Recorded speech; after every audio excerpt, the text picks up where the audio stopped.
political party you identify with, you are welcome here. Whatever color, culture, or creed you identify with, you are welcome here. If you are vaccinated or unvaccinated, you are welcome here. Now look around. Look around at these faces in this crowd. Take a good look around. This is America the Beautiful. And it's worth fighting for. You are worth fighting for. Your children are worth fighting for. Our freedom is worth fighting for.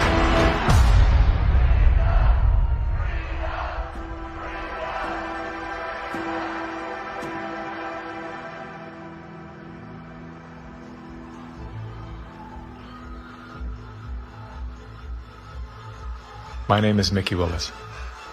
I'm a father, a husband, and an investigative filmmaker. I was raised in California by a single mom who did her best to care for 4 children on her own. As a child of the welfare state, I witnessed firsthand what happens to the psyche and spirit of those who become dependent on government assistance. Had my mother known the difference between a hand up and a handout, she may have avoided the trap that kept us living on the edge of poverty, like so many people are today. Living in fear of losing her welfare assistance, Mom remained single and lonely until the day she passed, at 58 years young. Her life was cut short by a combination of toxic cancer treatments and grief. Just 34 days before she passed, her first son, my brother, was killed by a drug called AZT. Hundreds of thousands of innocent people died as a result of that prescribed poison. The pusher of AZT was none other than Dr. Anthony Fauci. The reason that only one drug has been made available, AZT, because it's the only drug that has been shown to be safe and effective. Well, it's certainly nice to know that the future looks brighter. 30 years later, there he was again. Same script, same actors, same performance. These are safe and effective products. Knowing what that man had done in the 80s and 90s, I couldn't believe he was still in a position of such power.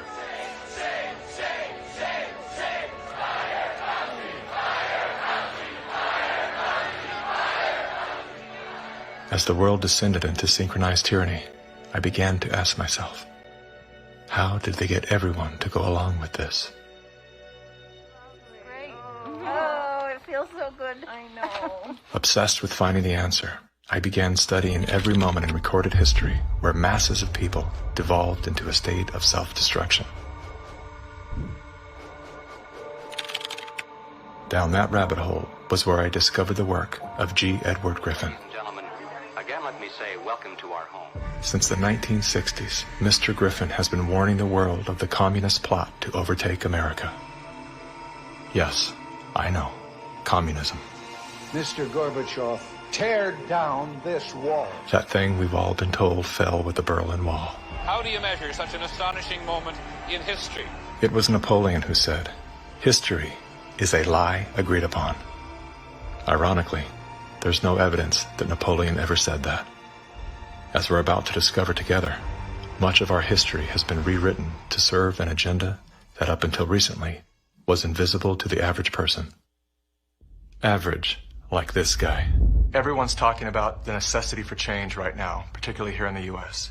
Over the past few months, as a filmmaker, I've had the honor of documenting the political revolution. That was me in 2016, the year of my political awakening. Come on board the political revolution. I was touring with the Bernie Sanders campaign, creating media to help his grassroots movement grow. At that time, I knew very little about socialism and even less about democratic socialism. As it turned out, I wasn't the only one. So my Bernie bros, how do we redistribute wealth through taxation without expanding the powers of the federal government? Bernie Sanders!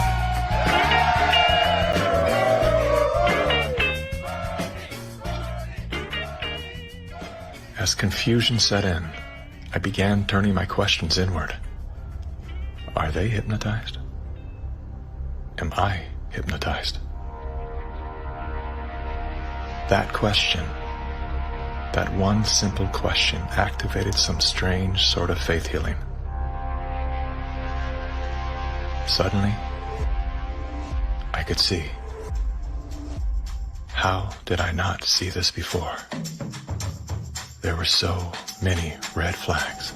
The only solution is communist revolution. The only solution is communist revolution. The only solution is communist revolution. That's right, we need communism. That's what we need.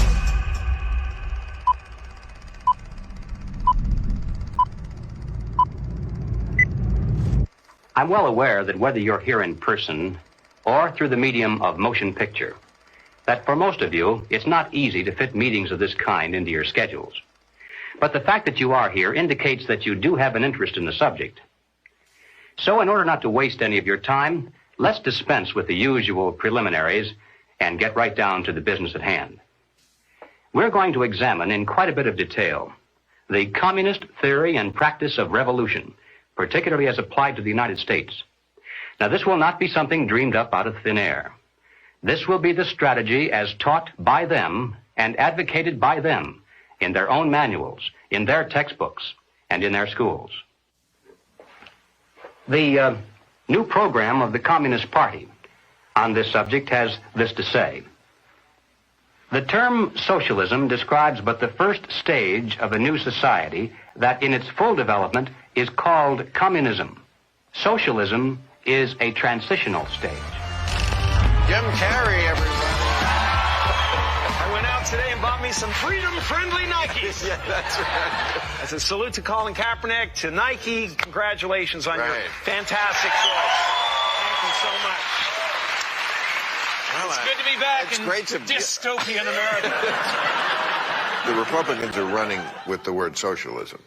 They're trying to say... They're trying to scare people. Scare people. It's communism. It's Venezuela, Trump says. We're going to be living in Venezuela. I grew up in Canada. I'm here to tell you that this bullshit line that you get on all of the political shows from people is that it's a failure. The system is a failure in Canada. It is not a failure in Canada. I never waited for anything in my life. I chose my own doctors. My mother never paid for a prescription. It was fantastic. And I just got back from Vancouver, and I keep hearing this, like, Canadians are so nice. Canadians are so nice. They can be nice because they have health care. Because they have a government that cares about them. In Canada, the authorities say it's now a state of emergency. Riot gear swept through Canada's capital. Today, police in Ottawa used batons and pepper spray. You just trampled on me. Look what you did to her! Medical wait times in this country are longer than ever. The cost of living just keeps climbing. There's a socialist coup unfolding in Canada, and we taxpayers are funding it. In the recent years, a lot of Canadians have been watching their once well-regarded country become what some are even calling tyrannical. A country previously hailed as the most free and democratic in the world. Now, the People's World, the official West Coast newspaper of the Communist Party, ran this rather interesting editorial. What is needed now is an effort that begins to approximate the magnitude of the problem. As a minimum, such a program should demand massive emergency action by the federal government. The federal government has invoked the Emergencies Act. As of today, a bank or other financial service provider will be able to immediately freeze or suspend an account without a court order. If you are involved in this protest, we will actively look to identify you and follow up with financial sanctions and criminal charges. Banks have already started to freeze the accounts of people involved in the protest. Please get out. Immediately get out. Intimidating people in a church during the Passover. Unbelievable. Growing up under communist dictatorship, I have been warning Canadians that that's what's coming. I could smell it. I could see it at every corner. We will not put up with this anymore. We are fighting back. Protests, public protests, are an important part of making sure we're getting messages out there. But using protests to demand changes to public policy is something that I think is worrisome. Okay. So here we have the Prime Minister of Canada saying that, yes, we have a highly functioning democracy and they have the right and freedom to protest. However, if those protests are used to demand change in government policy, then no. The small fringe minority who are holding unacceptable views that they're expressing.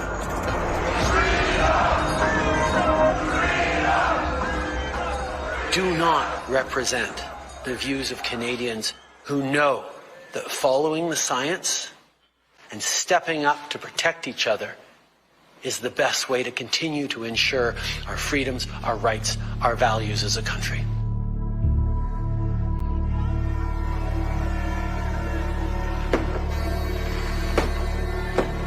Liberal Prime Minister Justin Trudeau claims to be following the science, but Trudeau's science often comes in the form of this bizarre authoritarian technocracy. I think that Justin Trudeau stepped on the landmine when he weaponized the banking system in Canada against the truckers. Those peaceful trucker protests, you know, their most violent act was honking their horns. And in retaliation, they had their access to their bank accounts, and anybody that supported them in any way had their access to bank accounts eliminated. And at that moment in time, we all came to realize what was really going down. Even with Sun TV watching for any slip, he was asked which country he most admired and referred to China. The level of admiration I actually have for China, because their basic dictatorship is allowing them. I applaud China for stepping up. I applaud Canada. You can tell what I'm thinking. A prime minister who openly admires the Chinese basic dictatorship, who tramples on fundamental rights by persecuting and criminalizing his own citizens as terrorists just because they dared to stand up to his perverted concept of democracy, should not be allowed to speak in this house at all. Mr. Trudeau, please spare us your presence. Thank you. Canadians know where I stand. This is a moment for responsible leaders to think carefully about where they stand and who they stand with. While Justin Trudeau makes a compelling case study, he is not the only dictator on the rise. Under the new rules provided by the COVID-19 emergency, many other elected leaders were empowered to show their true colors. Interesting how they all marched in perfect lockstep while chanting the same slogans. This pandemic has provided an opportunity. Here we are now with an economy in crisis, but with an incredible opportunity. It's certainly a major crisis, but it also offers us a unique opportunity. Unprecedented opportunity to rethink and reset. The great opportunity for reset. Opportunity for us to reset. For a reset. It's almost as if they all attended the same school of thought and studied under the same professor.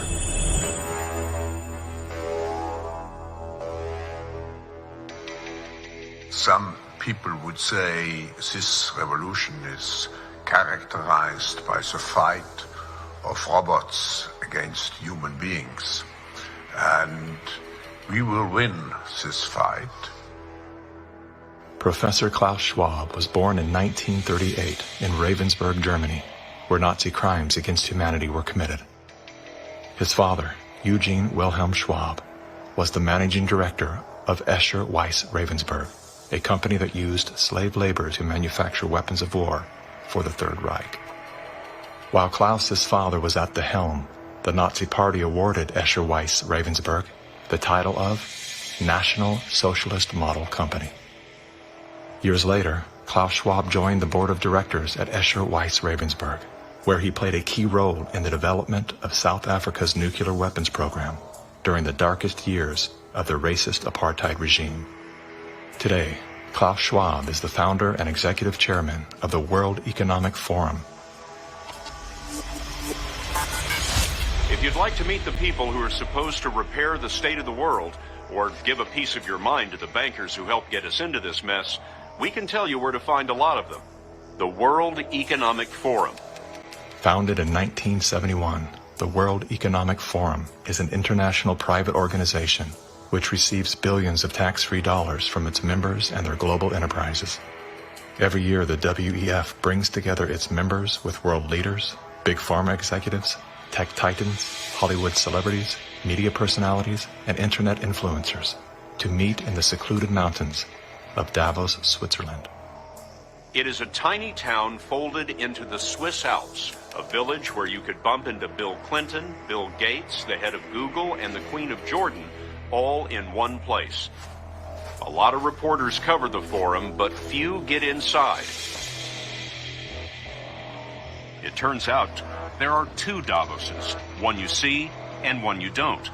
After hours, there are hundreds of private parties where deals are done. People who can't be seen together in public can meet here. Your Royal Highnesses, Excellencies, distinguished heads of state and government, the future is built by us, by a powerful community as you here in this room. Klaus Schwab, the founder of the WEF, is particularly upfront and even proud of his ability to shape and influence world politics. I created the community of global shapers as a means, as a force to shape our common future. And of course, their Global Young Leaders program is a grooming ground so that when they ultimately infiltrate cabinets, We penetrate the cabinets. they will likely tend to govern a certain way. Nobody will be safe if not everybody is vaccinated. The names and the countries he mentioned ended up being some of the most dystopian and authoritative during this pandemic. Names like Ms. Merkel, Vladimir Putin, and so on. Other names, Jacinda Ardern, Sebastian Kurz, Mauricio Macri, Mark Zuckerberg, Jack Ma, Gavin Newsom, Stéphane Bancel, Chelsea Clinton, Leonardo DiCaprio, Sanjay Gupta, Dr. Leana Wen, Alexander and Jonathan Soros, George Soros' sons, and several of the Rothschilds. And of course, Now who could represent such a world better than you, Prime Minister? In 2014, Klaus Schwab called for the Great Reset, We need a great reset. which he positioned as the solution to the world's most urgent issues. The dark reality of Schwab's agenda is detailed in his best-selling book, COVID-19, The Great Reset. His endgame mission is to replace independent governance with a top-down controlled, one world government and a central bank-controlled digital currency. When they say, you'll be happy, what they mean is, you'll be enslaved. That's why they're talking about a great reset. That's why they're talking about introducing this quasi-communist, quasi-socialist agenda. They know we've run the course where we cannot continue down the path of the ever-increasing indebtedness because we have a generation that quite literally cannot afford to buy a house. Millions of Americans are priced out of buying a home. And so it's easy to tell that generation, we're going to forgive your college debt, student debt relief, and set your expectations lower. You're going to rent forever. We're going to celebrate the tiny house movement. We're going to do all of these things which sound cool because they're shaping our narrative so that we become capable of expecting less. What we need to do is not expect less. We need to remove inefficiencies so we can experience more. And that's the subtle distinction that the Great Reset is missing. Like most globalists, Schwab regards communist China as a shining model of how he intends to transform the world. We now welcome His Excellency Xi Jinping. China has made significant economic and social achievements under your leadership.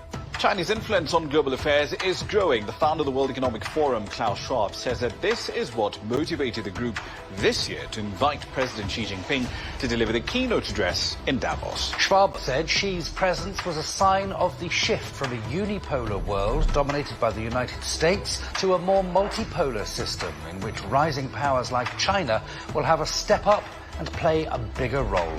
I think it's a role model for many countries, but we have to go one step further. It's a systemic transformation of the world. Artificial intelligence, the metaverse, synthetic biology, our life, in 10 years from now will be completely different, and who masters those technologies will be the master of the world. Similar to his protege, Justin Trudeau, Klaus Schwab makes a fascinating case study. Yet he too is merely the master of his own world. Economic Forum. Science is replacing evolution by natural selection with evolution by intelligent design. Not the intelligent design of some god above the clouds, but our intelligent design and the intelligent design of our clouds. The IBM cloud, the Microsoft cloud, these are the new driving forces of evolution. Today, we have the technology to hack human beings on a massive scale. And by this I mean that if you have enough data and you have enough computing power, you can understand people better than they understand themselves. And then you can manipulate them in ways which were previously impossible. You know, the whole idea that humans have this soul or spirit and they have free will, that's over. Now, how exactly will the future masters of the planet look like? This will be decided by the people who own the data.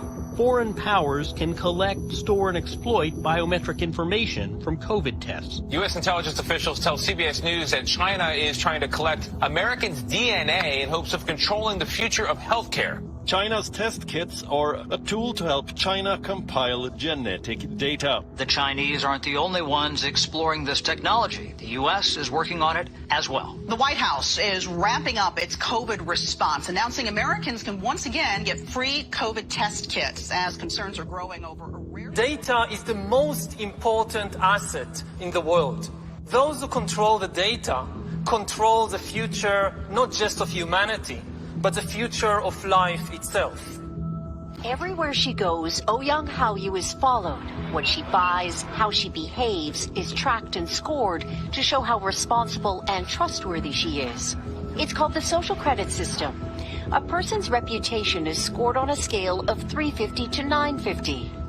It's big data meets Big Brother, expanding how the government monitors, understands, and ultimately controls its 1.4 billion citizens. A good score brings benefits, but people with low scores lose rights.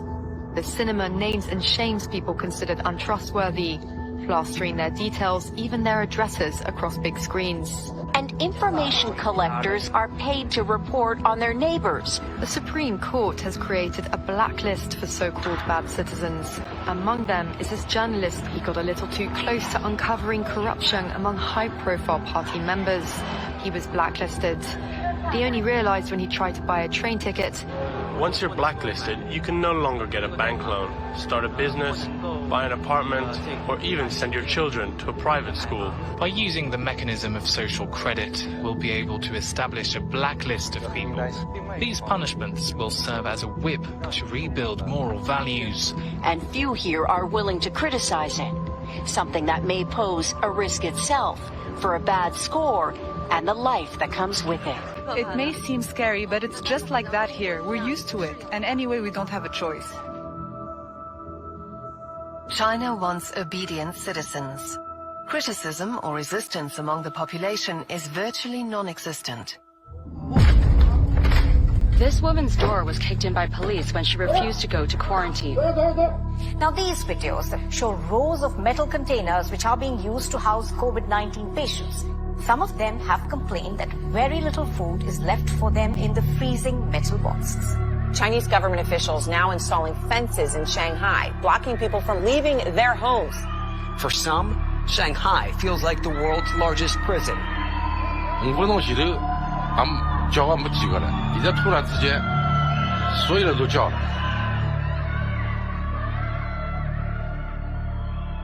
How does a handful of autocrats gain total control over a population of 1.4 billion? I have 2 master degrees, one in clinical psychology, one in statistics. And at the beginning of the crisis, I started to study the statistics a little bit. The initial mathematical models and the initial statistics all had dramatically overrated the dangerousness of the virus. That was the moment when I started to think how it was possible that an entire society and an entire population was in the grip of a narrative which in many respects was blatantly wrong. After a few months it became clear to me that the only mechanism that could explain what was happening in society was what is usually referred to as mass formation.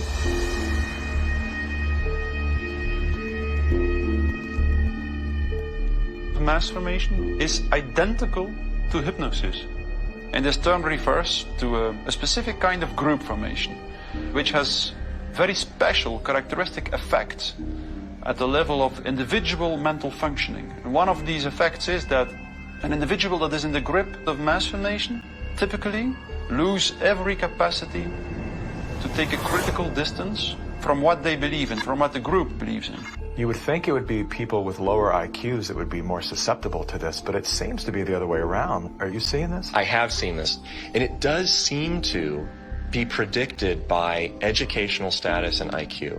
We look to be verified for our belief system, right? And so a doctor goes to the CDC. The CDC says this is true, it must be true, I'm staying in that zone. It's actually people outside of the system go, well, I want to challenge the CDC here for a second. Where's this study come from? Where's it, and that's what I do. All of these people were kept out of the conversation. All I can comment and you were wanting me to sign onto a social contract where the scientific method isn't being used.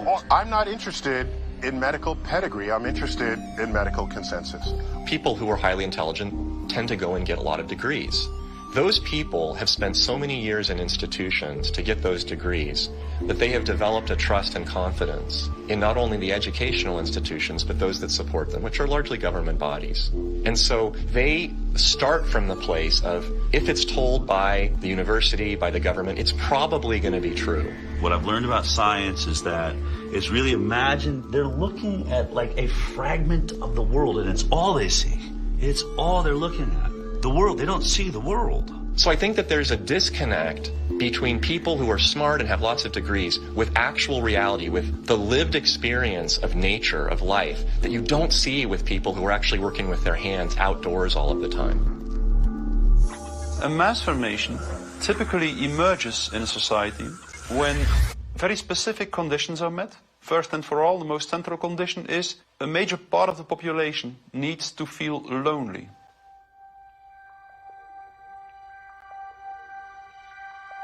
Doctors say the very rules to keep people safe from the virus are doing great damage when it comes to anxiety, depression, and even suicide. And now everyone is suffering, but children are particularly at risk. The real pandemic here is the psychological warfare that's being waged on every single human being. See, if you take a human being and you put them in a chronic fear state, and you couple that with human isolation, what happens is they psychologically decompensate and live in such emotional pain that they will gravitate in an irrational way to anything that you promise them will alleviate that pain. Once people feel disconnected from their environment, they will typically start to experience a lack of meaning making in life. And under these conditions, if a narrative is distributed through the mass media, indicating an object of anxiety, and a strategy to deal with this object of anxiety, they suddenly, connect to one small object of fear, for instance the coronavirus, and afterwards, people don't feel lonely anymore. They feel connected again. Let me hear it if you've had the Pfizer vaccine. Let me hear it from Moderna, AstraZeneca. Let's hear it from the anti-vaxxers.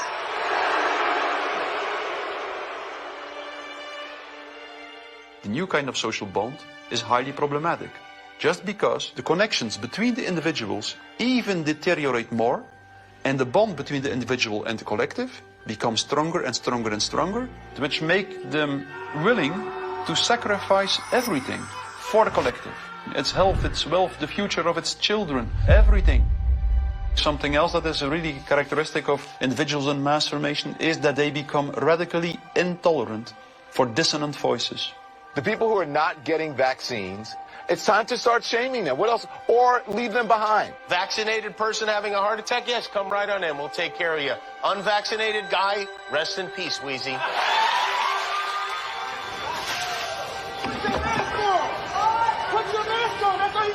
We have to stop coddling the morons who will not get the shot. Get away from me, Put it please. on. Does it bother anybody else that she doesn't have to wear a mask that we all do? When are we going to stop putting up with the idiots in this country? You're a schmuck for not wearing a mask. And just say it's mandatory to get vaccinated. Screw your freedom. People who do not go along with the masses are stigmatized, and in the end, the masses are inclined to destroy the people who do not go along with them. And they do so as if it is an ethical duty to do so. Getting good people to do bad things, harmful things, while thinking they're good things, it's a dangerous place to be because it looks great. You feel great while you're being used. They will sacrifice themselves, and they see it as a virtue because it demonstrates their complete obedience to the cult, to the group, to perform ritualistic behavior which causes them harm. One of the most clear illustrations of this was when the leaders of the Communist Party in the Soviet Union were sentenced to death, often tortured to death. They did not object. They said things like, if this helps the Communist Party, it's my pleasure to do it. That's something that was observed in all major examples of mass formation in history.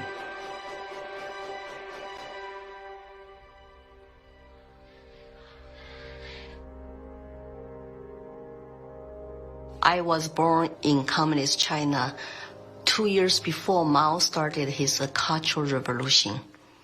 So we had to be indoctrinated and chanting slogans and holding Chairman Mao's little red books to say, long live Chairman Mao, long live Communist Party. Inspired by Soviet Union dictators Vladimir Lenin and Joseph Stalin, China's communist leader, Mao Zedong, borrowed from the playbook of the Russian Revolution. To fight anti-communist forces, Lenin organized a military branch of his Communist Party, known as the Red Army. Following suit, Mao branded his army the Red Guards. However, Mao's soldiers were not enlisted from his military. His Red Guards were made up of high school and university students. So he used young people to start Cultural Revolution, to top down statues, burning old buildings, and demonize all religions, going after all dissident voices, and to turn all the Chinese against each other. Family turn on each other, neighbors turn on each other. Chairman Mao, as he was known, was deeply influenced by Lenin's ideas on Marxism and revolution, and often praised Stalin as a great leader. He started his Great Leap Forward campaign in the 50s and killed 2 million landlord owners. 40 million to 60 million people estimated starving to death. The people were trading their children's dead bodies to eat, to survive. Cannibalism was everywhere. Through war, torture, execution, and famine, Chairman Mao caused the death of 80 million innocent people, making him the deadliest dictator of all time. China shaved the heads of women, put them all in unattractive asexual clothes, did the same thing for the men. This technique has been used in the 20th century by every totalitarian regime. The Mao wanted to create a genderless society. That's why girls like me could not wear beautiful clothes and could not do makeup. We have to just look like boys, unisex, no gender. They asexualize the population so that there's no more desire, no more bipolarity of male and female. Everybody looks like an automaton. And then what do? Rather than turning towards one another, they turn towards the state. So the only thing left for me, a child, to believe in is communism. And Mao was the new God.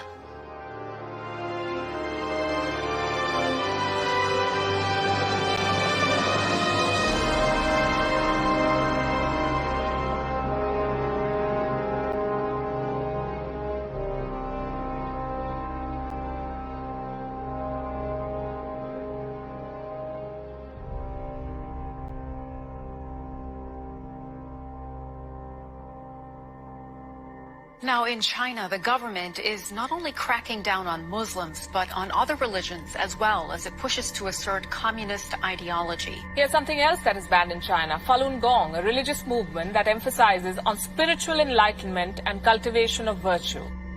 5,000-year-old Chinese civilization were founded on faith. Communist regime is atheist.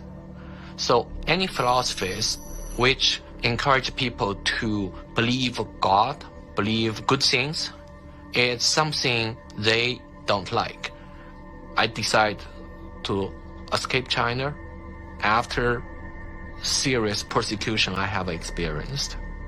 Under this pretext of COVID-19 coronavirus, the Chinese Communist Party has intensified its persecution. We were arrested several times and detained in various detention and brainwashing centers.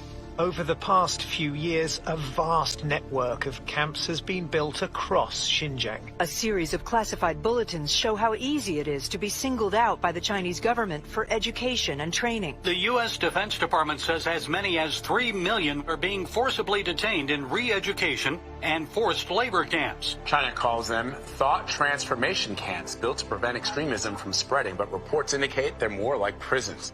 When I was detained in detention center, I was handcuffed and hung over a radiator pipe with my toes barely touching the ground. And I was hung over there for 3 days. The CCP guards brought 4 male detainees into my cell and began one of the worst experiences of torture. And on the brink of death, I realized I could do nothing but turn to my belief. So I prayed to be saved. Moments later, one of the 4 male detainees suddenly fainted on the floor, which interrupted the torture.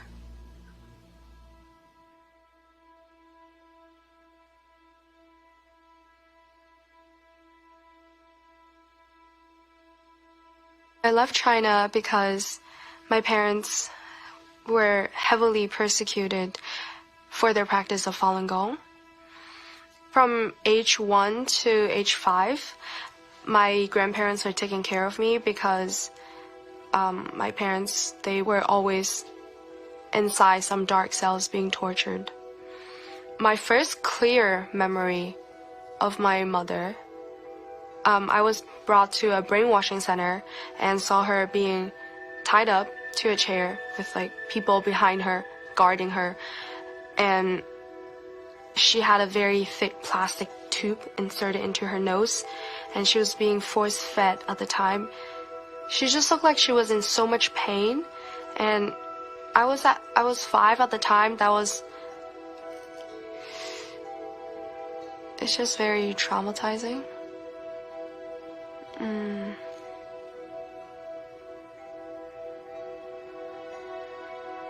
My school principal actually came to me several times and told me not to be a part of my parents and to report any activity that my parents would do.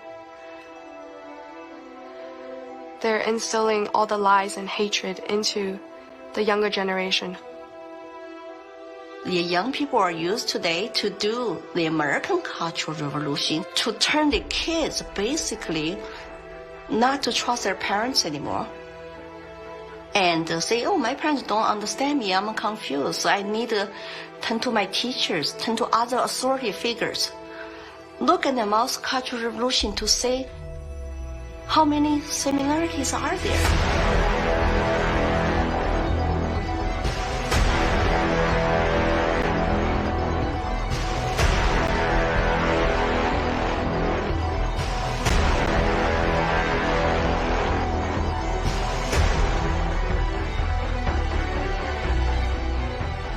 Communism will win. That's not a joke. That will happen. You are happy with what was happening in the USSR between 1917. We make a critique of it. That's what we're Maoists. We make a critique of it in order to improve socialism. The next time it comes around and throws people like your ass into a labor camp. Yesterday, I asked ChatGPT, are there any similarities between today's woke revolution and Chairman Mao's Cultural Revolution of the 1960s? And it wrote back, how long do you have? We recognize that government is absolutely necessary for an orderly society. But following the dictum that government, like fire, is both beneficial and dangerous, we believe in the concept of limited government. And we believe that the constitutional republic created by our founding fathers is the best form of limited government that has yet been devised by man. A republic is a limited democracy. It's a form of government based upon the principle of limited majority rule. Limited so that the minority, even a minority of one, can be protected against the whims and passions of the majority. Now, democracy is a form of government based upon the principle of majority rule. It's easy to understand, easy to sell to the masses, and, I might add, deadly. The fathers of philosophy, Socrates, Plato, and Aristotle, were all staunch critics of democracy. History's greatest minds all observed that even a well-intended democracy can breed deception, division, and ultimately total control by the state.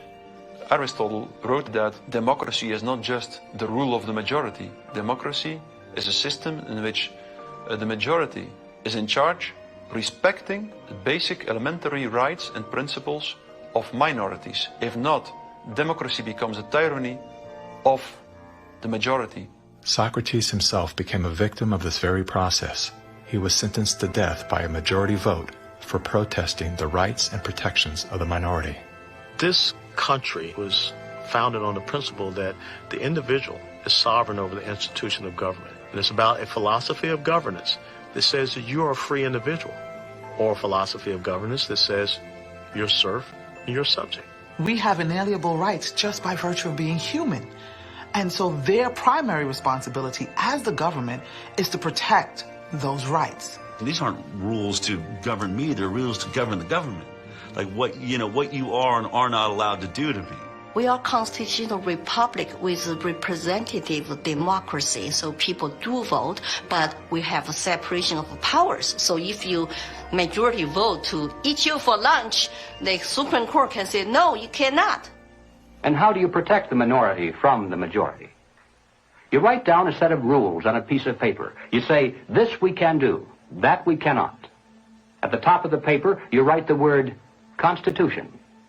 And then everyone agrees to follow the rules no matter what the temptation. And when you're finished, you've created a constitutional republic. It was Thomas Jefferson who said, "The republic is the only form of government which is not eternally at open or secret war with the rights of mankind." Now, we hear a lot of talk today about right-wingers, left-wingers, extremists, and moderates. The political spectrum concept, if it has any meaning at all, is a measurement scale showing all the variations in government. Now, the extremists at the zero end would be those who advocate no government at all, the anarchists. The extremists at the other end would be those who advocate total government. And who are they? Well, the communists, of course. But also the Nazis, the fascists. No matter what they may call themselves, if they advocate total government control over the people, they are all, by definition, totalitarians. The debate is not between conservatives and liberals. It goes back in history long before those words were ever invented. The opposing points of view properly are identified as individualism versus collectivism. The individualist believes that the rights of the individual must not be obliterated by the desires of the collective or the group. The collectivist, on the other hand, believes that the group is more important than the single person within it, and that the individual must be sacrificed if necessary for the greater good of the greater number. The individualists believe that every man has a personal and direct responsibility to provide first for himself, next for his family, and then for those outside his family who may be in need. The collectivist, on the other hand, declares that the individual is not personally responsible for charity, for raising his own children, providing for his aging parents, or even providing for himself, for that matter. This is a group function of the state, of government itself. Everything we talk about, socialism, communism, globalism, and Nazism, guess what? It's all collective society. Collectivism on an international level is essentially known as globalism, which is often promoted as a framework for unity and sustainability. Under the guise of philanthropy, the leaders of the globalist movement leverage every possible crisis to advance their plan to replace national sovereignty with a one-world government. We are confronted with so many crises simultaneously. What does it need to master the future? It is the globalists who are behind the destructive new methods of control, like ESG, the acronym for Environmental, Social, Governance. Similar to China's social credit score, ESG is a ranking system that tracks a company or country's carbon footprint, as well as its commitment to diversity and inclusion. A low ESG score can lead to severe consequences, including reputational damage, legal and regulatory actions, and loss of investors and bank credit lines.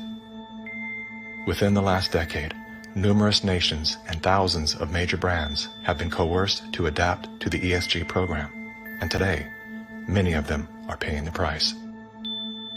In 2018, the World Economic Forum published an article on its website entitled, "How We Will Make Sri Lanka Rich by 2025.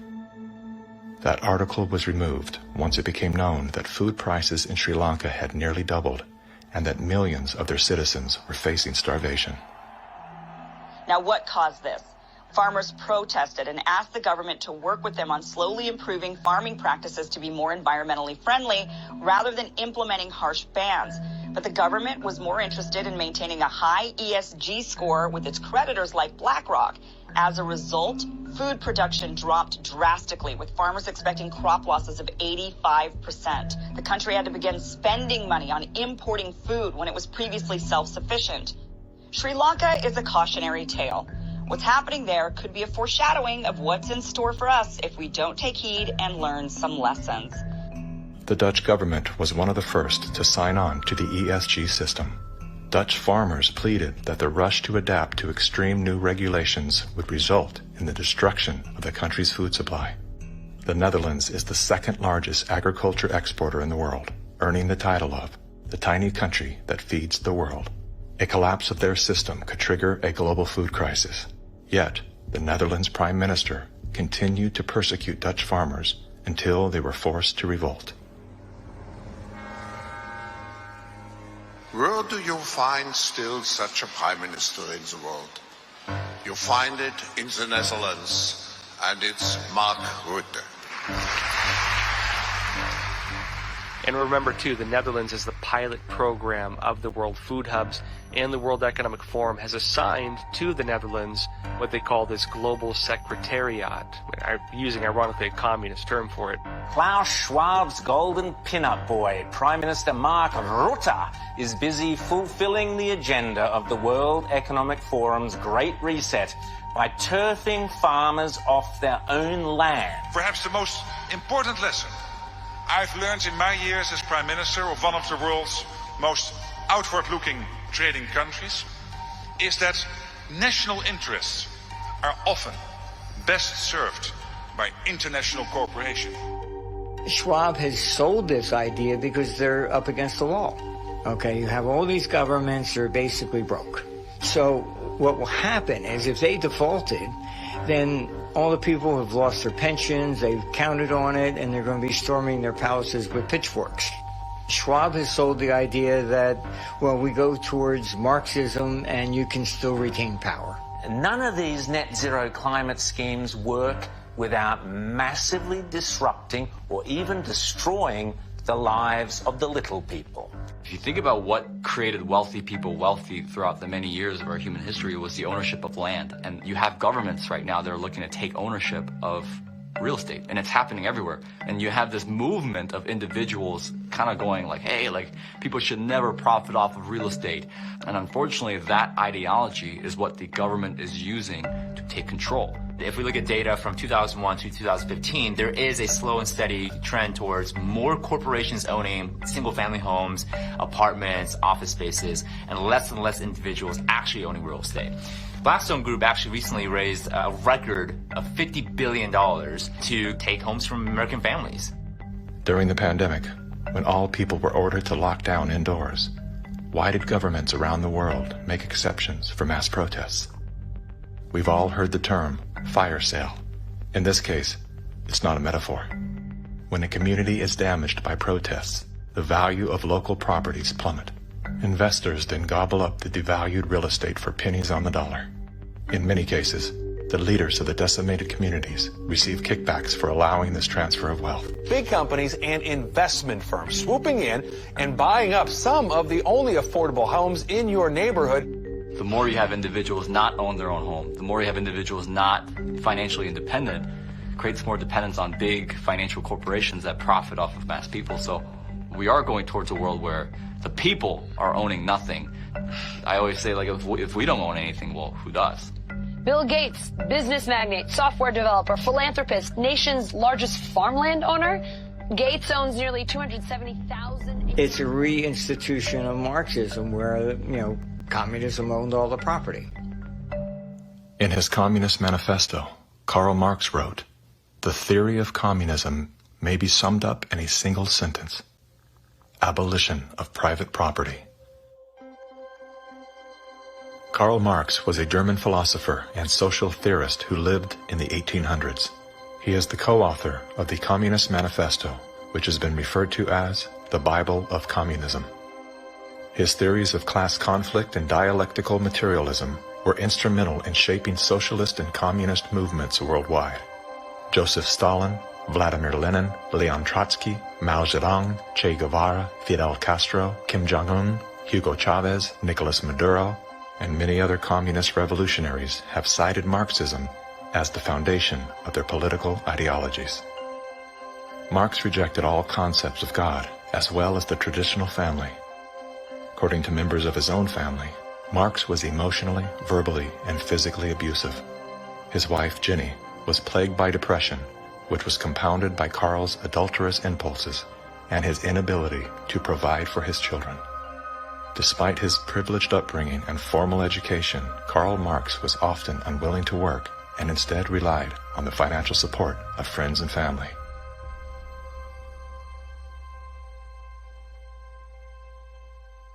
In 1943, the following directive was issued from party headquarters to all communists in the United States. It read, "When certain obstructionists become too irritating, label them as fascist or Nazi or anti-Semitic. In the public mind, constantly associate those who oppose us with those names which already have a bad smell. The association will, after enough repetition, become fact in the public mind." The founding fathers were racist, misogynist, fascist political party, radicals on the far right, anti-Semitic, xenophobic, transphobic, Uncle Tom's white supremacist, domestic terrorist, neo-Nazi organizer, Nazis. You are an anti-vaxxer. Anti-vaxxers. Racist. Name calling is their number one bullying tactic, and they apply it unremittingly to anyone who questions their dogma or says something they find unacceptable or offensive. As early as 1928, the communists declared that the racial differences among our people constituted the weakest and most vulnerable point in our social fabric. By constantly probing and straining at this one spot, they calculated that eventually the cloth could be torn apart and that Americans could be divided, weakened, and perhaps even set against each other in open combat. They said in no unmistakable terms that the Negro people, because of their social status and their predominant working class composition, offered greater revolutionary possibilities than any other cross-section of the population. How do we get out of this mess? Revolution, nothing less. Revolution, nothing less. Revolution, nothing less. Revolution, nothing less. Revolution, nothing less. The communists call not only for extensive chaos within the cities, the plan is for raging fires from one city to the next. The average American, they say, soft and decadent, when he sees billows of black smoke rising from one horizon to the other, when at night the only light he has to see by is the flickering red from flames leaping into the sky, he'll become paralyzed with fear and panic and do nothing to interfere with the guerrilla bands as they strike at the community's power centers. To justify violence, they have to be able to claim that they're liberating people. And if people are to be liberated, then it's necessary to go through the motions, at least, of pretending that they have a right to form a nation of their own. The Communist Party called for their liberation, to break away from the United States and to set up their own nation within our borders. Activists now control a barricaded area. It's been called an autonomous zone. They want it to be free of capitalism, state authority, and police. To take the United States, all of the United States, it'll be necessary, they say, to involve white people as well as black, and in general, to escalate their revolution in America from race war to class war. Feed the rich and feed the poor. This is class war. Now, when they talk about pressure from above, they mean using their people and their influence within the very government marked for takeover to bring forward official recommendations for legislation. The recommendations, of course, are offered supposedly as solutions to national problems, but when passed into law, their only real effect is to vastly increase the power of government and to move the country that much closer toward the ultimate goal. The pressure from below, then, involves using their influence over the various mass membership organizations of the country to create the appearance of great popular support for these recommendations. Of course, the members of those organizations must never suspect that they're being used to promote the communist program. Now, the silent majority, the average person, is caught right in the middle. He looks above and sees highly respected spokesmen for government calling for socialist legislation. He looks below and sees mobs of demonstrators shouting for the same thing. He says to himself, has everyone gone crazy or is it me? Now, he's still in the majority, of course, but he doesn't know it. He thinks he's helplessly outnumbered, and he bows to what he thinks is the democratic will of the majority. Here's an interesting thing I've noticed is even with a lot of these ideologies, right, with what people call these days, woke, if people were these horrible, awful, bigoted, racist, xenophobic, white, it wouldn't even work. The only reason it even works is because people are so compassionate that they, I want to make sure I use the right words and I say the right phrases. So you're actually weaponizing the fact that people are decent people, and you're taking that compassion and you're targeting it at, this is the group of people who you should be angry at. They weaponized human compassion. We mustn't kid ourselves into thinking that the communists have placed their agitators only into the black communities. They're working both sides of the street. They want hatred, violence, and bloodshed between the races, and they don't care how they get it or whom they use, even children if necessary. My young comrades. Hi. This is my way of figuring out if you've been tainted by the patriarchy. Patriarchy? Oh! This looks creepy. It looks creepy. Why? There's just like this thing about white people that just makes me feel like... Oh, looks like Donnie got a full cookie. Because he's a white man. Say it with me. Structural racism. Yeah! You may have wondered why the Communist Party has been a staunch supporter of the drive to place a black studies curriculum into our high schools and colleges. The reason becomes obvious the minute you take a look at the textbooks and the study guides. Schools are now radicalizing our kids. I mean, this is the volume of the book from Critical Race Theory, and it literally says here, whiteness is a bad deal, and it has a symbol of Satan. You gonna deliberately teach kids this white kid right here got it better than you because he white? You gonna personally tell a white kid, oh, the black people are all down and suppressed. How do I have 2 medical degrees if I'm sitting here oppressed? Not only is it in the schools, but it's in the workplace, it's throughout society. It's destroying this country. If this continues, we will look back and be responsible for the dismantling of the greatest country in the world by reverting to teaching hate and that race is a determining factor on where your destiny lies. Thank you. Sarasota School Board Chairwoman, what has been the worst of what you've had to deal with in terms of community or parental reaction? The calling of names, tyrant, Marxist, communist, and they want to move kids over to charter schools and private schools without the oversight of the state. And that's wrong. Education authorities in the United States are asking the government to use anti-terror laws and involve the FBI against parents who protest against the way their children are being taught. It identifies no fewer than 13 possible federal crimes, including making annoying phone calls. How about this one? They could be prosecuted for using the internet in a way that might cause emotional distress. Over the weekend, Democrats voted to ban gendered language in House rules. And that means no more terms like father or mother. Is the administration's official policy to replace the term woman with birthing people? Black birthing people. Black birthing people. Black and indigenous birthing people. You shifted in places from using the term mother to birthing people. Again, if we're trying to be precise in the language that's used. Mom's a pretty good word. I'm not a birth person. I'm a mother. Can you provide a definition for the word woman? Can I provide a definition? No. Yeah. I can't. You can't? Not in this context. So I'm not a biologist. The meaning of the word woman is so unclear and controversial that you can't give me a definition? Do you believe then that men can become pregnant and have abortions? Yes. Literally everything that was fought for women's rights is going straight down the drain. This environment that has been created and corrupted and manipulated does not respect women, does not respect children, does not respect men. It cares nothing for family. So that's why they have to attack mother and remove father, because she's going to protect that child, he's going to protect that woman, and they both are going to protect society. Good evening. Good evening. Thank you very much. Thank you for your service. When you talk about a parent-child relationship, you're talking about something primal that is in the heart of the liberal, not the Marxist, that's in the heart of the person who's conservative. And they're pushing the boundaries on something that they cannot control. Washington State is on track to lawfully take gender-dysphoric children away from parents who oppose transitioning treatment.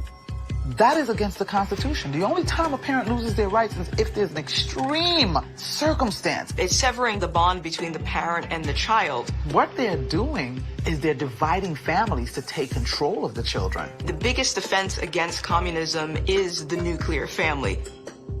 In Chapter 2 of his Communist Manifesto, Karl Marx wrote, "Abolition of the family. The bourgeois family will vanish as a matter of course." We're here today to represent the millions of Black Americans who disagree with the Black Lives Matter movement. If you go to Black Lives Matter website, it says that we disrupt the nuclear family. That's my wife. This is our 4 children. Why would you disrupt the nuclear family? Because the real objective is to remove the family as a possible alternate source of guidance and support. All totalitarian regimes strive to destroy the close-knit family in order to remove any loyalties that might be higher than to the state itself. I have seen over the years in my practice a steady decline in the expression of healthy masculinity and healthy femininity. The separation between the male and the female is almost complete now. And it's due specifically to the ongoing attacks against masculinity and the degradation of femininity. And if our family structure is lost in the next generation, what do we have left? We're just a bunch of listless individuals living our lives out virtually behind a computer screen and following the orders of the government.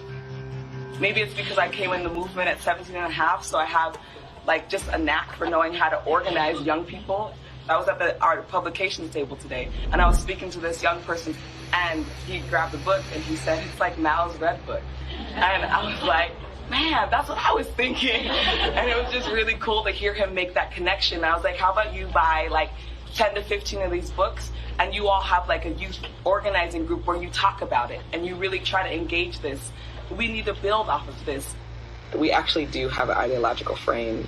Myself and Alicia in particular, we are trained Marxists. I do believe in Marxism. It's a philosophy that I learned really early on in my organizing career. Investigations into the Black Lives Matter organization has revealed links to groups that are pro-communist China.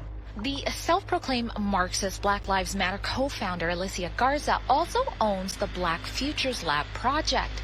Yet all would be lost for the Black Future Lab if not for the Chinese Progressive Association. Donations to the Black Futures Lab don't go directly to the foundation itself. The Chinese Progressive Association gets them instead. Through forensic investigations, we now know that the 2020 BLM fiery but mostly peaceful protests were organized and partially funded through a network of pro-communist organizations. One of the groups is U.S.-based Liberation Road, which was founded by a faction of the Communist Party of Vietnam. Liberation Road is allied with the new communist movement and has direct ties to the Chinese Communist Party. The San Francisco-based, communist-rooted Chinese Progressive Association formed a sister company called Asians for Black Lives to serve as a bridge between BLM and the Chinese Communist Party.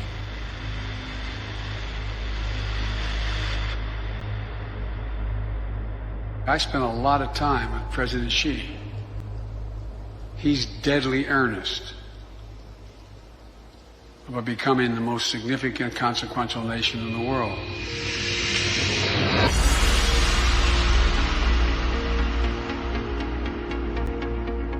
When we speak of China, it's important to distinguish between the people and their oppressive government.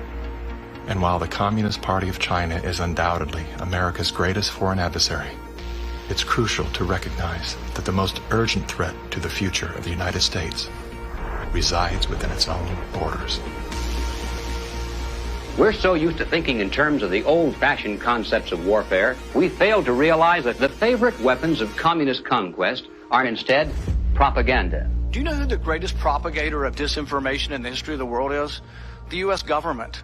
The slanted view of history. History has been written to tell us a certain story. The 1619 Project is trying to reframe that story. What these people are doing is subverting young black minds to think that the Revolutionary War was fought in order to preserve slavery. And it's based on something that simply isn't true. The tactics of internal subversion. I thought that America was racist. I thought it was patriarchal. I thought our capitalist society was just a means of exploiting people. And I thought all of these things because that is what I was told. The preaching of hatred to incite civil disorder. I want to tell you, Kavanaugh, you have released the whirlwind, and you will pay the price. A California man is facing federal charges for the attempted murder of Supreme Court Justice Brett Kavanaugh. Treason, blackmail, the smear. Is this the first time Assange is being questioned over the rape allegations? The LA Times ran an article calling Larry Elder a black white supremacist. All committed by soldiers who wear no uniform and who claim to be loyal citizens of the target country marked for conquest from within. World War III that rages around us right now is a political war, an economic war, a psychological war, a spiritual war. As a matter of fact, the bomb, as a psychological weapon, is being dropped on the American people every single day. You probably assume you're safe. That could be a deadly mistake. Bracing for food shortages. And labor shortages. Shipping delays. Supply chain disruption. A new coronavirus variant. The worst virus variant. Ultra transmissible. It can kill you. It can kill you. A surging crime. Acts of terrorism. Domestic terrorism. White terrorists. White supremacy. Mass shootings. And nuclear conflict. World War III. World War III. Vladimir Putin. Russia. Environmental doom. Fires, storms, and deadly floods. I don't want you to be hopeful. Science tells us we have 9 years. This storm will kill you. I want you to panic. It is promoting fear. It will kill your children. Feelings of fear. It will kill your pets. The world is a very terrifying place. Unless you get lucky. I want you to feel the fear I feel every day. Walk me through, if you would, what happens scientifically inside our minds when we're in a state of fear, and then how that affects our external choices and the direction of our lives. This is well known and well researched in the psychological literature and the psychiatric literature, that when someone is afraid, when someone is in a state of fear, that person cannot think rationally. You resort back to a more primitive way of making decisions, which is highly emotionally driven. And when you're placed in a chronic state of fear, as we have been, you end up in a, what I would call a traumatized state, meaning that you're not just momentarily scared, you are frozen. You have seen your ability to think critically suspended. The issue is not about COVID or vaccines or anything else. It's not that. That is the polarizing impulse that gives rise to our general sense of ill at ease, which then amplifies our willingness to fall for reflexive classifications like race or, the isms that we want to fight about. The more we can distract people by creating the illusion that says everything is fearful, the more we can manipulate the population. We were groomed for decades to be fearful, whether it was drop and cover. We must be ready all the time if the atomic bomb explodes. Duck and cover. To protect against the threat of nuclear annihilation, or more recently, the impending ecological collapse of our planet in 12 years that AOC and Greta Thunberg keep warning us about. The world is going to end in 12 years if we don't address climate change. How dare you? All of these fears are grounded to some degree in reality. They're not completely invented, but they are exaggerated so greatly that we cannot actually reason through them anymore. When people are afraid, they won't just accept authoritarianism, they'll demand it. They will demand it. Somebody do something. Somebody take charge and tell me what to do. Like, where do I stand? Where do I walk? What do we do? What are the rules? And again, people in power always use that, right? Where they say, never let a good crisis go to waste. We can take this and we can now enact policies that normally we wouldn't be able to get away with. Maybe in a couple of decades, when people look back, the thing they will remember from the COVID crisis, this was the moment that we agreed to be surveyed all the time. And maybe even after the event is over, maybe we can still keep 30%. And over time, multiple crises, suddenly you have a government or an individual who has far more power than they're actually supposed to. The leaders of the mass, the people who pronounce a narrative in public space, usually are hypnotized themselves. They believe they need to reshape society to be able to deal with the challenges society faces. And they believe so fanatically in that ideology that they think it's justified to manipulate and cheat and to use all kinds of narratives to convince people to go along with that ideology. We're going to go visit Mom. I'm going to bring the home family to see Mom. No. We will shut you down. We will cite you.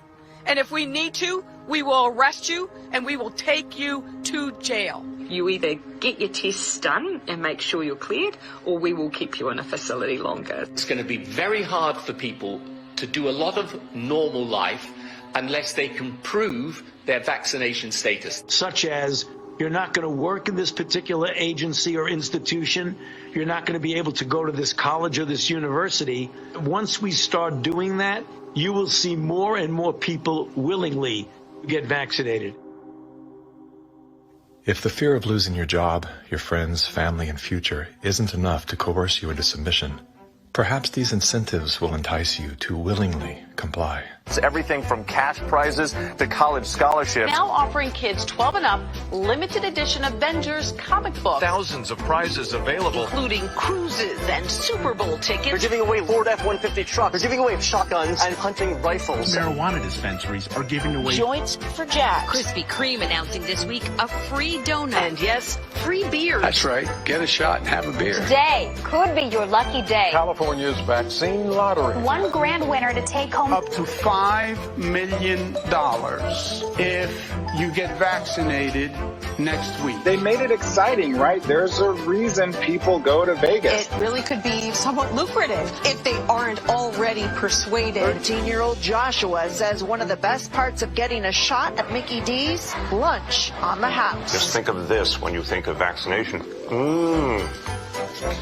Vaccinations. If you need luck with love, dating apps are offering incentives too. Vienna Brothel is providing COVID-19 vaccinations and giving those who take up the offer a 30-minute session with a, quote, lady of their choice. We have finally found the one thing that makes us all more attractive, a vaccination. To love one another, as Jesus said, get vaccinated, get boosted. Do you think that it's being posed as politics, but it's behaving like a religion? Because it's acting like a religion. Yeah. It's dogmatic, it's absolute, it's if you do not believe in it, you are condemned to hell. Maybe this is a new religion. God did answer our prayers. He made the smartest men and women, the scientists, the doctors, the researchers. He made them come up with a vaccine. That is from God to us. And we must say, thank you, God. Thank you.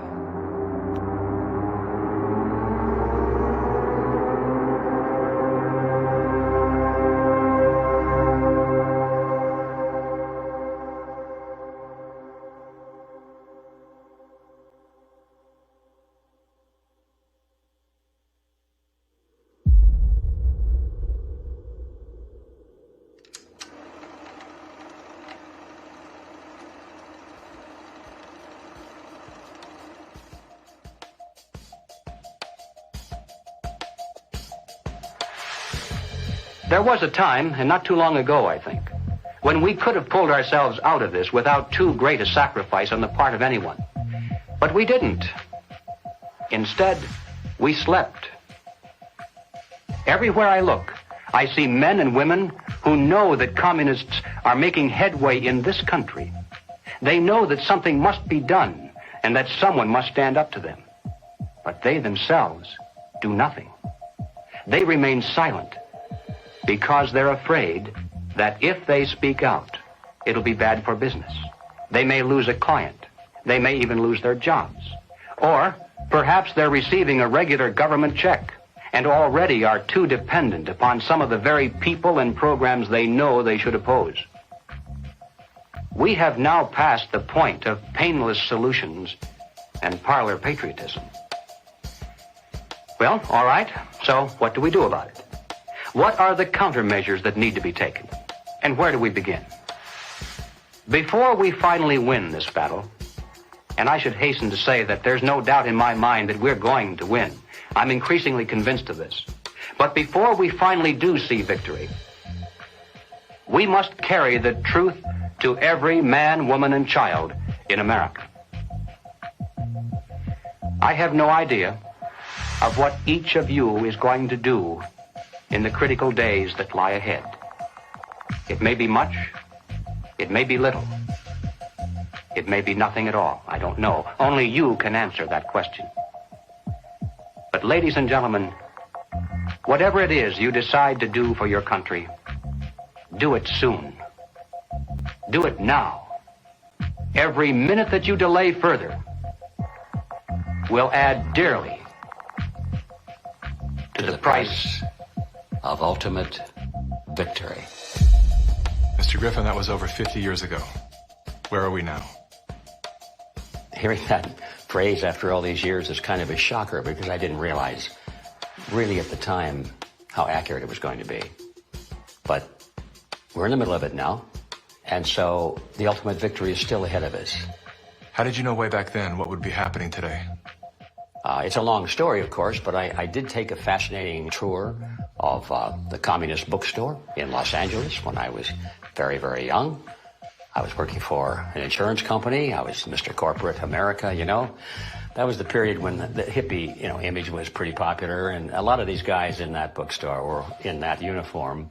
And I think they felt I was a potential recruit, Yes, we've always been quite willing to talk about We'll talk about socialism anywhere, in the streets or in the Senate, anywhere, They're a communist faction making a big power play for SDS. Is there any communists back here? I guess there is. Yes, they are communists, and yet our nation seems unconcerned.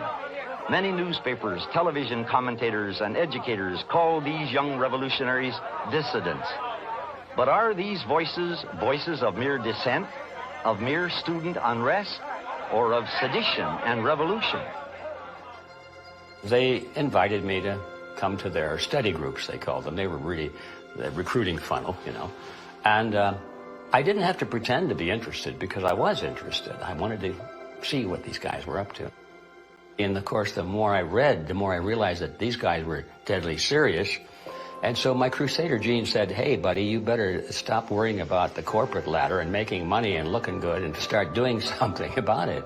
And I'm glad I did, because after that point, my life had a meaning and had a purpose more than just self-centered.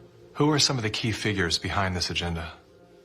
I'm not sure we can name names. We know that there are layers and layers of control and influence, sort of pyramidal in form.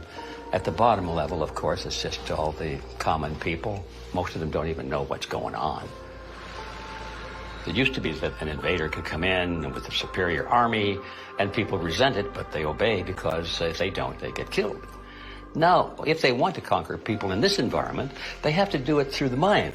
And of course, today, after all the technology that we have, and the control over the communications and the images and the school system and the media, they have absolute control over the funnel of information that comes to the average person. And the average person, if they're not aware that there's a real war going on for their mind, they will be helpless. And as long as people are on the edge of fear, they're willing to give up their liberties and pay lots and lots in taxes. A tax on carbon. And as I passed through that idea that, in my view, the enemy is in a category called collectivism. And that's the word that applies to all of these things: socialism, communism, fascism, Nazism. All of these things are merely variants of collectivism. That is the philosophy based on the assumption that the group is more important than the individual, and that the individual must be sacrificed, if necessary, for the greater good of the greater number. That's the trick. You're doing this for society. Obviously, you don't like to tell people what to do, but sometimes for the good of society, that's necessary. We have to start doing things for the greater good of society, and not for idiots who think that they can do their own research. But it's not about me and my rights to choose. It's about how I love my neighbor. You are not doing this for yourself. If you are at all like me, your own health, your own risk is not a big rational driver of all of your actions. They trick us into thinking that if you act in your own self-interest, that somehow you are selfish. And nothing could be further from the truth. Those of us who have discovered this trick long ago, we realize that enlightened self-interest comes into play. If you are acting out of self-interest, you soon discover that the best way to benefit yourself is to help other people. It does come back. The question is, how do we turn the ship around? I think that the path to political hell in America has been voting for the lesser of two evils.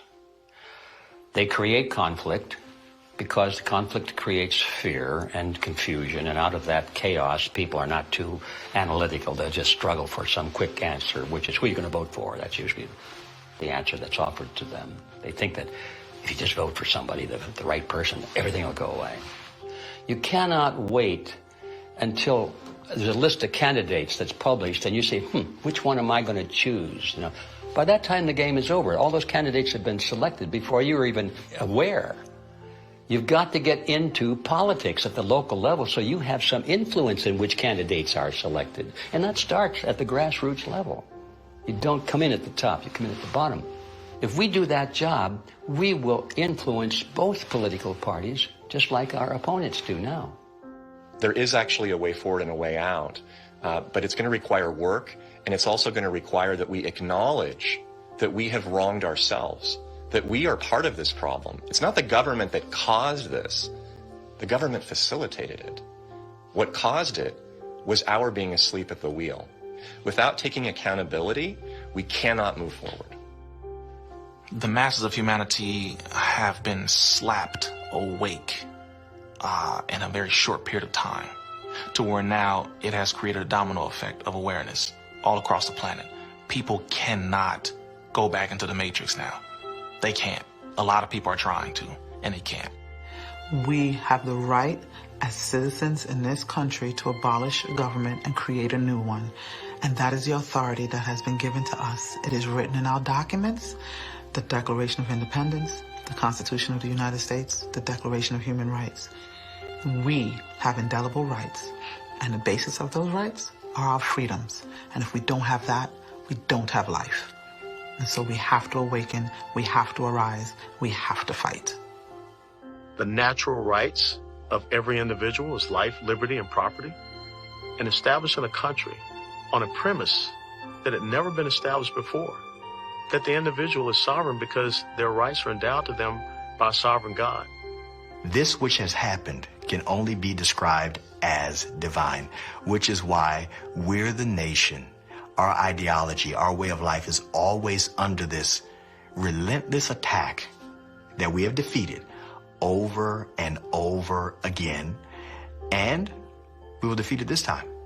We're all fighting with each other, and the way that we combat that is doing the opposite of what these war overlords want us to do, which is fight with each other. We should be learning how to forgive and inviting other people to the table even if we disagree with them, and extending grace to one another even if we know that they've done something that we totally disagree with, because that's how we ultimately are going to heal as a nation, is understanding that we all come from different walks of life and we all live here together, and let's start talking.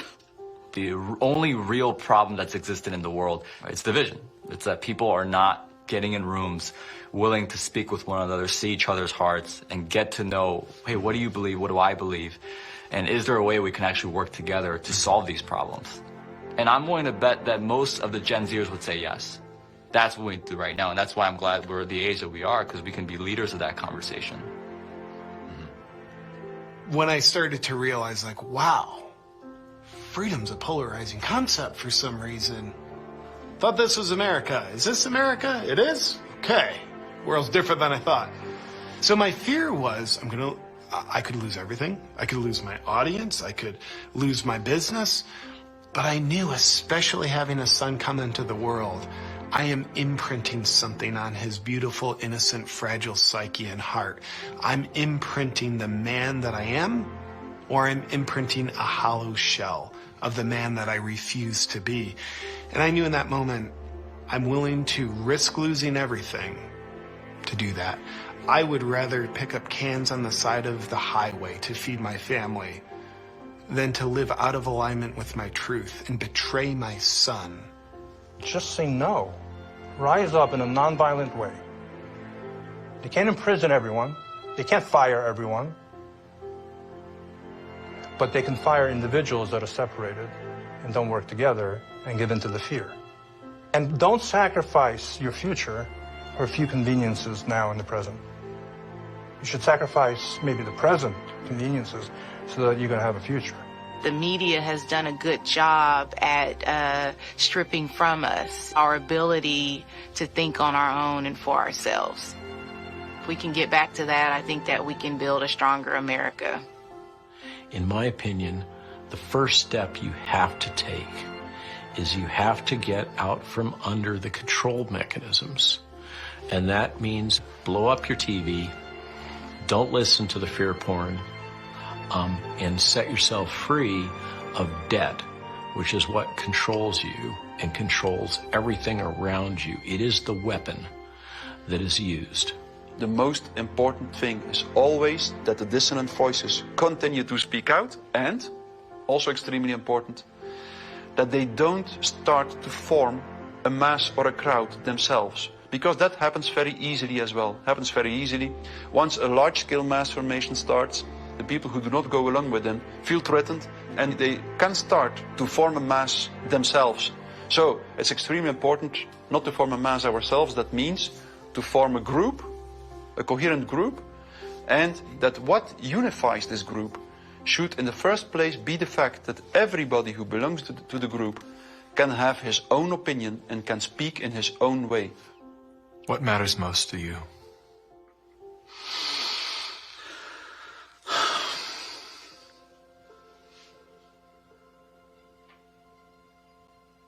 I think what matters most to me is freedom.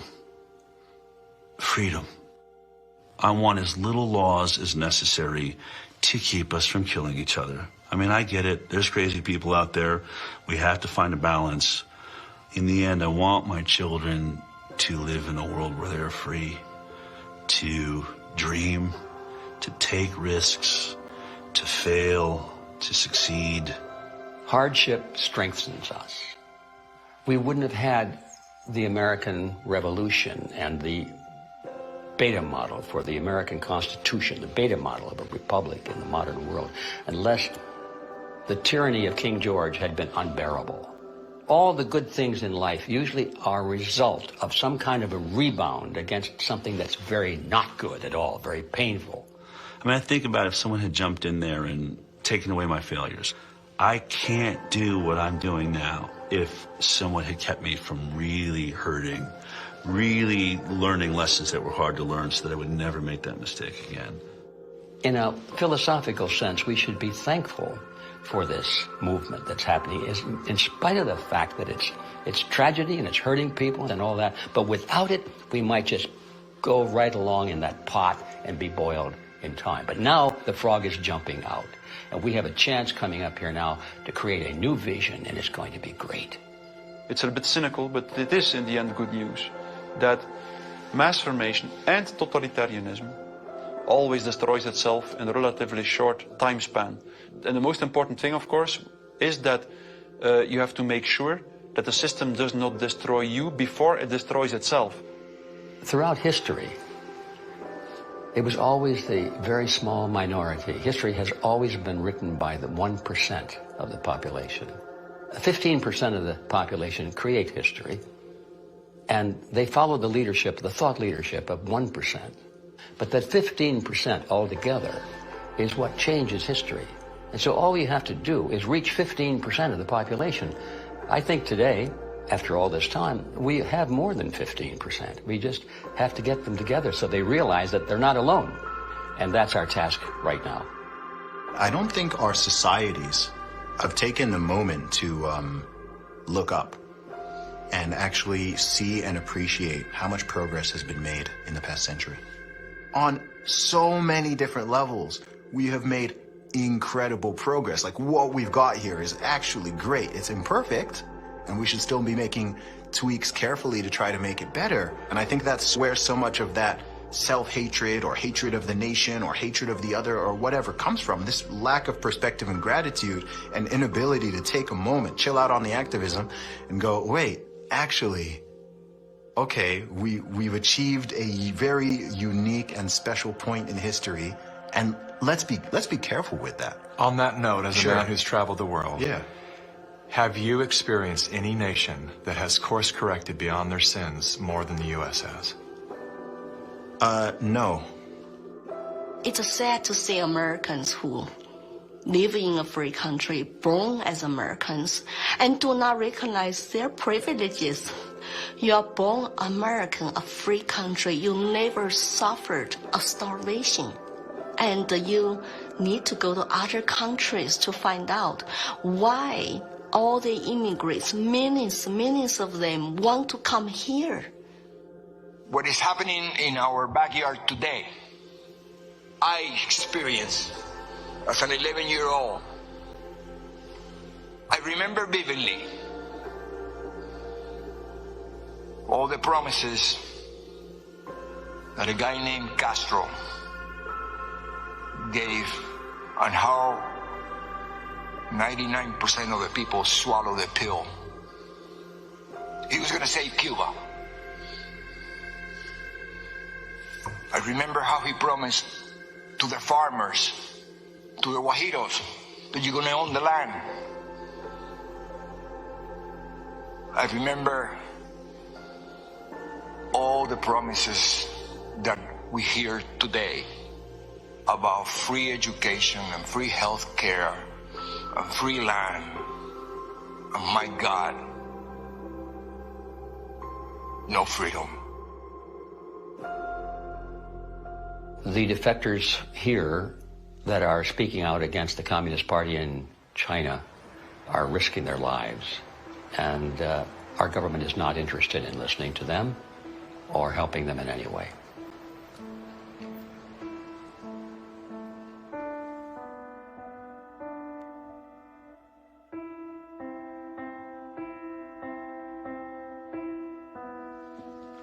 I have been in America for 10 years. I saw a lot of Americans with wonderful hearts. America is a beacon of freedom. I'm happy living in this land to practice my religion and to have a peaceful life. That's my hope. America is last stand on earth for freedom. If we lose this country, the world will be a very dark place. I have 3 children in this country. I want to protect their American dream. So here I am, you know. I've noticed that every time you speak about America, your eyes fill with tears. I do love this country. No place to go. And I just hope people can hear my stories. For past 5 years, I've been telling the same thing. I have no political agenda here. I just want to live American dream and my children live American dream. Sorry about that.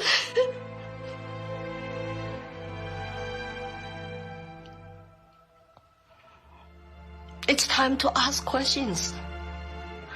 It's time to wake up.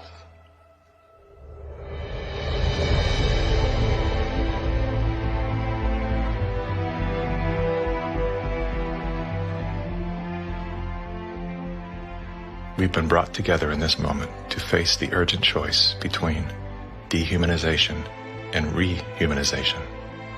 Dehumanization requires us to do nothing.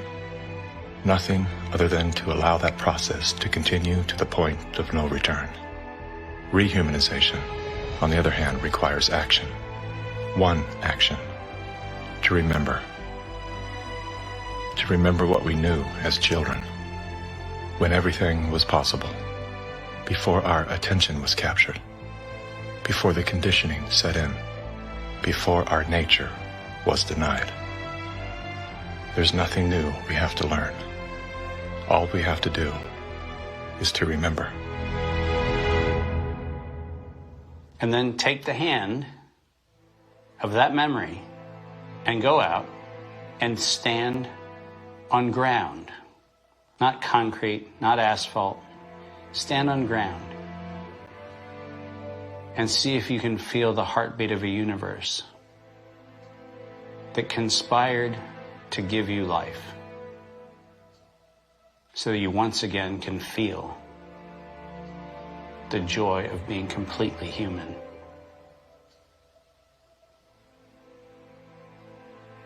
And then never forget that moment.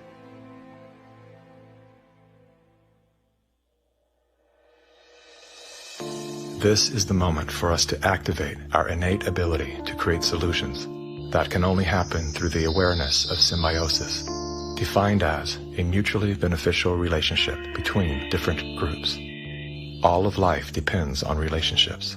Every living thing is in communication. From the stars to the planets, the earth, the plants, the elements, the insects, the animals, the humans, and every cell within us. Real change out there begins with real change inside. As Americans today, we are truly a privileged people in a privileged land. But with our blessings come responsibilities, and with responsibilities come risks.